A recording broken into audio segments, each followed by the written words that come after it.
No matter who you are or what you're doing, we all pick up habits in life. It's part of being human, and when it comes to Apex, there's no exceptions. Now, I've been Predator, I've made ALGS finals, I've placed high in multiple community tournaments, and I've helped coach tons of players ranging from bronze to top level Predators. So I've seen it all, and I see tons of habits people fall into that are holding them back. So hello everyone, I'm your hostess with the mostest, 8-Second Gaming, and in today's video I'm going to be breaking down some of those bad habits so you can break them and set yourself up for success. And speaking of setting yourself up for success, if you guys want to take your Apex game to the next level, you need to check out the GameLeap website right now. We have highly in-depth courses from top level players, including myself, that break down multiple areas of Apex in order to make you the best player you can be. So if you want to shift into turbo on your rank grinds, click the link in the description right now and get your membership. But now diving directly into the first bad habit is that players don't free look when they're going to their drop spots. They just fly directly where they want to go without a care in the world, and this is one of the worst things that you can do. If you aren't looking around, how are you going to tell if you're contested or not? You need to be looking around to get the knowledge of where teams that are near you are dropping. That way you can loot up and have a basic understanding of how you need to move in order to posture up on the team to fight them, or even run away if you're in a bad position. Plus, if you're in a ranked game and 4 to 5 teams are dropping in the same area as you, it isn't worth it to try to force yourself into that spot. By looking around, you can tell where an open area is and split off. Landing safely allows your team better chances at surviving off drop and gaining more RP. Now, even if you aren't contested, you can still see where other teams are landing, and if you spot 2 teams going near you and will most likely end up fighting, then you know that if you loot quickly, you can catch a third party for easy KP to start off the game. Free looking is very easy, and even as the jump master, you should be doing this. Next up, we have bad habit number 2, and that's playing too many legends. Now, I get it, you want to be the guy that is able to fill every role on the team. You don't like pigeonholing yourself into one legend or role, so if someone takes that from you, then you're borderline useless. But by playing multiple legends, you know very little about a lot. You don't give yourself enough playtime in order to truly master anyone, and that can also be causing issues in your game and holding you back. You need to narrow down your choices of legends in order to build up more knowledge and skill to help you in the long run, because you'll be more useful to teams. To further my point a little bit, let's take me for example. I understand every legend in the game to the point where I can be thrown on anyone and know what to do and how to use them. But I know far more about Bloodhound, a legend I have hundreds of hours in and over 10,000 kills on, than I do someone like Mirage, somebody that I've played a handful of times. But if another player were to take Bloodhound from me, I could play other legends almost as well as I play Bloodhound. I play Gibraltar for my team currently, and I used to main Watson. I can play her very well if need be. But because I had a small legend pool, I know a lot about the legends that I do need to play when the time comes. So if you're just starting out, I recommend picking up 2 legends, one main, one backup. Learn your main as well as you can, watching videos, watching high level streamers play them, picking up everything you can. And then when you know them inside out and backwards, start to build up knowledge on your backup over time. Eventually you'll have 2 legends you can play no matter the circumstances and be a lot better off. And then if you want to build onto a third and go even further, then go for it. You can also learn legends that fit multiple roles on teams, so you can still be that person that fills multiple areas.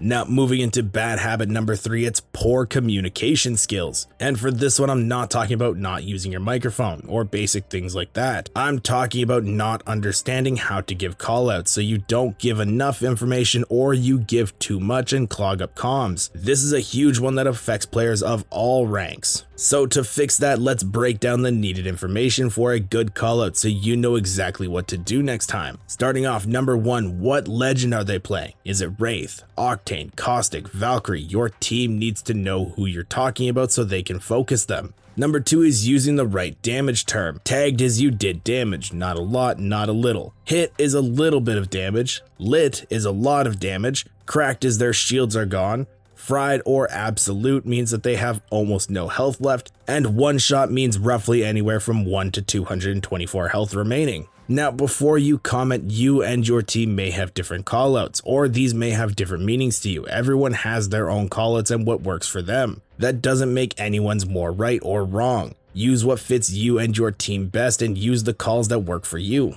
Now, number 3, how much damage did you do? You should have stacking damage numbers on and know the exact amount of damage done in a spray to call out. Did you hit them for 14, 100, 200? How much your team needs to know so that they don't overcommit on somebody you barely tickled. Number 4, what armor do they have? This helps your team know how much total health they have. White is 150, blue is 175, purple or gold is 200, and red is 225. Number 5, where are they? Give locations to your team so that they know where to look, or even ping it, those help too. Just something to help your homies out. And finally, number 6, did they use an ability? Your team needs to know if someone used their utility and can't get out of a fight again. It helps a lot. So an example of a full callout: Wraith, tag, 24, blue, top of zip building. Or Gibby, fried, 150 perp, he bubbed behind the rock and then ping the rock. These calls give exactly the right amount of information without going too in depth. Sometimes I see people give their life story when giving a callout, something like, I hit the bloodhound with a flatline for 35 damage, they ran back towards the building and now are sitting in the window, I can see them looking at me. That's too much, you're clogging up comms and your team won't be able to hear anything. Now for habit number 4, it's panicking in fights. This one I see a lot of lower ranked players do. They get hit for a lot of damage in a fight and they start freaking out and don't know what to do next. Freaking out doesn't help you, so first off, take a deep breath and relax. You cannot lose confidence in fights because the moment you lose that confidence, you're as good as dead. Now there's only so much you can do to get used to fights and not freak out, and the advice I always give is to no-fill duos and just throw yourself at fights. Your KD may tank, but who cares, because you'll be getting valuable information from those fights and getting a lot of skill out of it. The way you beat calm in fights is by getting rep after rep after rep.